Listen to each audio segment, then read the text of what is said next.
an enemy. In this case, we can call it radical Islam. But the reality is they know exactly who they are. Exactly.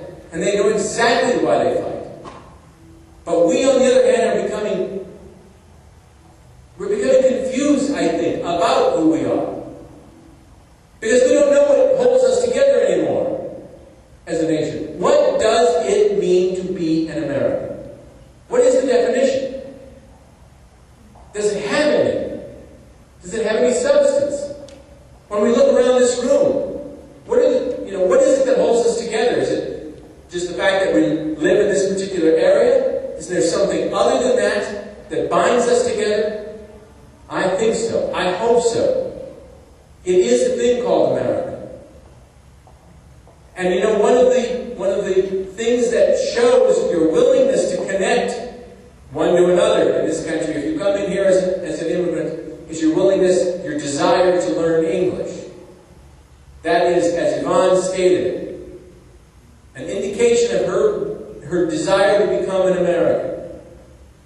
And we are telling people, in that bill, by the way, in that Senate bill, that Senator Kennedy, excuse me, I said Senator Kennedy, of course I meant Senator McCain, although I'm not sure that I can tell them apart anymore. I don't know whether you read not too long ago, and in fact I do often refer to it as just the McKennedy plan, but not too long ago, it was just in the paper, in fact yesterday or something, that one of the amendments that was offered, I think it had something to do with making sure, I think it was Jim DeMint's amendment that said that if any of these people who are here illegally, to which we will give this card, this Z visa, that they had to show that they had health insurance. And so Senator McCain and another senator walked over to Senator Kennedy to see what they should do about this, how they should vote on this. Yes. And Senator Kennedy, of course, said, "Oh, thumbs down." And somebody asked me about it, and I said, "Well, I always knew that Senator McCain was, marching to the beat of a different drummer. He always says that. It's just, how horrible to think that the drummer is Ted Kennedy, which is apparently what is happening here. That he is determining how people are voting, how Republicans are voting on this kind of a bill. But in that bill, we were in that debate the other night, and Senator McCain said, well, in our bill we make it so that you have to learn the English language in order to get one of these cards and eventually become a citizen. Well, first, number one, of course, that's supposed to be the law today. That is not a penalty, right? If you're going to become a citizen, you're supposed to be able to take this guide and I don't know, I hate to say that you use the language that's in this guide, but this is the thing you're supposed to use in order to become a citizen and learn the English language. It's supposed to be the law. We don't pay much attention to it anymore either. But there was another interesting part of the bill that he did not talk about. And that is that, the executive order that was signed by President Clinton some time ago that said that any social service benefit you wanted to obtain in this country, all of the forms to obtain that benefit that have to be filled out have to be in various languages. Well, that's an executive order now, but in the bill, it was codified in that Senate bill. It becomes the law that all of the documents have to be in another language. So we are encouraging this bilingualization of America. And it is no good. It does not work. It especially won't work for us. We are a nation of a lot of people coming from a lot of different places. And that's why we need something that holds us together. This concept of America. And that is why I am running. Absolutely. I guarantee you that I know that the odds are very, very long. I recognize fully well where I am in the panoply of candidates that are out there and all that sort of thing. But I also know that when I give a speech, when I get done, people almost always say to me, what can I do? What can I do? You've encouraged me. You've told me all this stuff. I want to do something. And I always say, you do everything. Everything that you can do. I don't care what it is. You write letters to the editor. You call your senators and representatives. You talk to people around the water cooler. Whatever it is, that's what you have to do. Well, when I ask myself that same question, I look in the mirror and say, what can I do?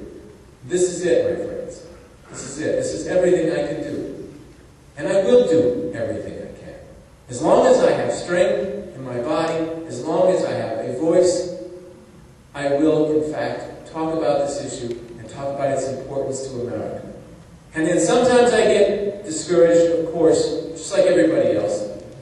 But things happen like yesterday, that bill got pulled. That bill was supposed to go through in 3 days. That's what they planned on, originally. 3 days. And strung it out for a couple of weeks and then finally had to pull it. Now that's, no matter what happens, that's an amazing accomplishment. And to those of you who have anything to do with it, thank you.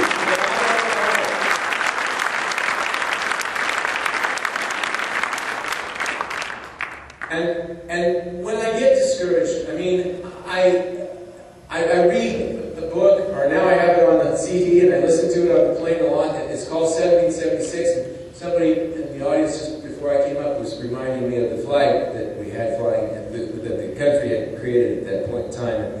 And the book is a great book, McCullough's book, 1776, because you read it and you think, oh my God, chapter after chapter, all the things that went, I mean, we lost every battle. It was just, you always say, how did we ever make it to 1777? I mean, nothing, our army had been completely dissolved. We had 2,000 people left at the end, 2,000 men at the end, right before Trenton. Most of the population had deserted the cause because, frankly, it looked to everybody that we had lost. So even when we started out with a third supporting the they were Tories, and supporting the British, and a third that didn't care. Well, actually, by the end of the year, it was more like about a tenth of the country that actually was still supporting the revolution because we had lost all those battles. The British were writing home every day, saying, and we have the letters, we'll be home as soon as the ice melts from the harbor, we're going to be out of here. And they had every reason to think that they would be, because everything had gone their way. And yet, we all know what happened, how it turned out. And it was a long haul. It took us a lot of years, but you know what? Of course, we made it. And every time I read that book, I keep thinking to myself, we made it, and it was providential. And I do believe that too. I believe that God's hand was on that whole thing, and that we are here. This nation is here. As that shining example that Yvonne talked about. Because God did, I believe it was providential. And we prayed, and I think when Washington prayed for God's support, God's help, it happened. He listened.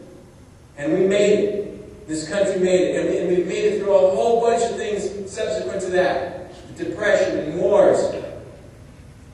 And our own civil war. We've come this far. We're not going to give up now. We're not going to let that flag just lay there. We're going to pick up that flag, and we're going to save this nation. All of us, we can do it. Yes, it will take prayer. It will take dedication. I know that's true. But I also know in my heart of hearts, we will, in fact, at the end, we can try it. It will work.